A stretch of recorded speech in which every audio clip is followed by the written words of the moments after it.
Friends, இன்றைக்கி அம்மு சமையலுக்கு உங்களை வர வைக்கிறேன்.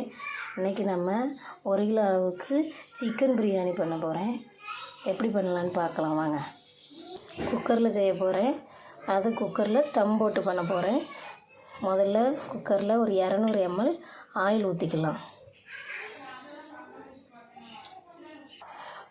3 பல்லாரி நறுக்கி வச்சுருக்கேன். அதை ஃபஸ்ட்டு சேர்த்துக்கலாம்.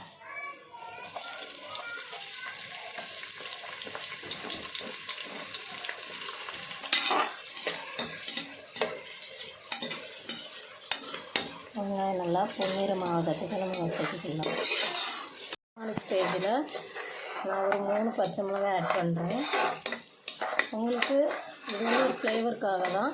நீங்கள் உங்களுக்கு எத்தனை தேவைப்படுதோ அத்தனை போட்டுக்கலாம். இப்போ இந்த மாதிரி ஸ்டேஜில் நம்ம ஒரு 3 தக்காளி வச்சுருக்கோம். அதை இப்போ நம்ம 3 தக்காளி ஆட் பண்ணிக்கலாம். இப்போ ஒரு மிக்ஸி ஜாரில் பட்டை, கிராம்பு, ஏலக்காய் எல்லாத்தையும் நம்ம அரைச்சிக்கலாம். இப்போ பாருங்கள், தக்காளி நல்லா மேஷ் ஆகிருக்கு. இந்த மாதிரி ஸ்டேஜில் நம்ம ஒரு கைப்பிடி நிறையா புதினா தழை, கொஞ்சமாக கொத்தமல்லி தழை போட்டு நல்லா கிளறி விடணும். இப்போ நல்லா வதங்கி வந்த பிறகு 100 கிராம் இஞ்சி, 100 கிராம் பூண்டு நல்லா அரைச்சி வச்சுருக்கேன். அதை சேர்த்துக்கலாம். இஞ்சி பூண்டு பேஸ்ட்டு நல்லா பச்சை வாசம் ஸ்மெல் போகிறதுக்கு நல்லா நம்ம வதக்கி விட்டுக்கலாம். இந்த மாதிரி டைமில் 10 கிராம் வத்தப்பொடி, ஒரு 10 கிராம் மல்லிப்பொடி சேர்த்து நல்லா கிளறணும். இப்போ நம்ம க்ளீன் பண்ணி வச்சுருக்க 1 கிலோ சிக்கனை நம்ம சேர்த்துக்கலாம்.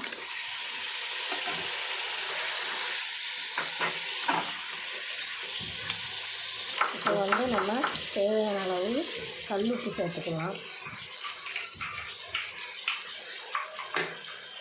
இப்போ நம்ம கறி வேகிறதுக்கு தேவையான அளவு தண்ணியை கொஞ்சம் ஊற்றிக்கலாம்.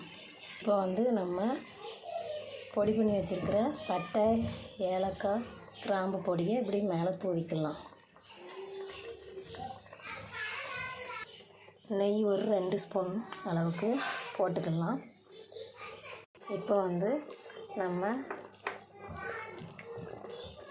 எடுத்து வச்சுருக்க தயிர் ஊற்றிக்கலாம்.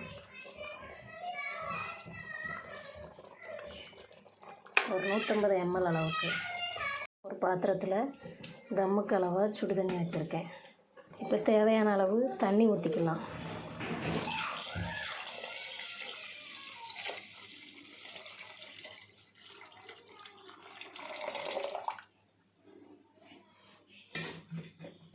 தண்ணி நல்லா கொதி வந்துற அரிசியை போட்டுக்கலாம்.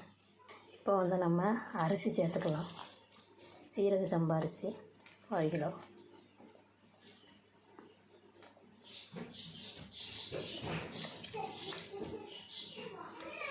ஒரு டம்ளர் அரிசிக்கு 2 கிளாஸ் தண்ணி ஊற்றிக்கணும். தண்ணி வற்றி வர்ற நேரத்தில் உங்களுக்கு தேவையான அளவு 1 லெமன் சேர்த்துக்கலாம். லெமன் எதுக்கு சேர்க்குறோன்னா அரிசி குலையாமல் இருக்கும், அதனால். இப்போ மேலே ஒரு 2 ஸ்பூன் அளவுக்கு நெய் சேர்த்துக்கலாம்.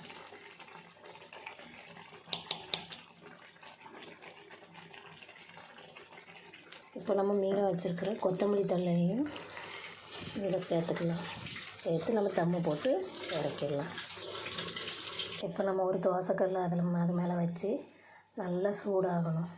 கொஞ்சமாக தண்ணி ஊற்றிருக்கேன், ஏன்னா சட்டியில் கொஞ்சம் சூடு கொஞ்சம் இதாகாமல் இருக்கிறதுக்கு. இந்த மாதிரி நம்ம சுடு தண்ணியை மேலே தூக்கி வச்சு ஆவி வெளியே போகாத அளவுக்கு நல்லா ஒரு 1/4 மணி நேரம் லோ ஃப்ளேமில் வச்சு நம்ம தம் போட்டு எடுக்கலாம்.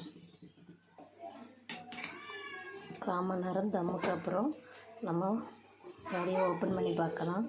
இப்போ சுவையான சிக்கன் பிரியாணி நல்லா உதிரி உதிரியாக ரெடி. ஆவி பறக்கும் சுவையான சிக்கன் பிரியாணி ரெடி. நீங்களும் உங்கள் வீட்டில் செஞ்சு பார்த்து எப்படி இருக்குன்னு சொல்லுங்கள். தேங்க்யூ.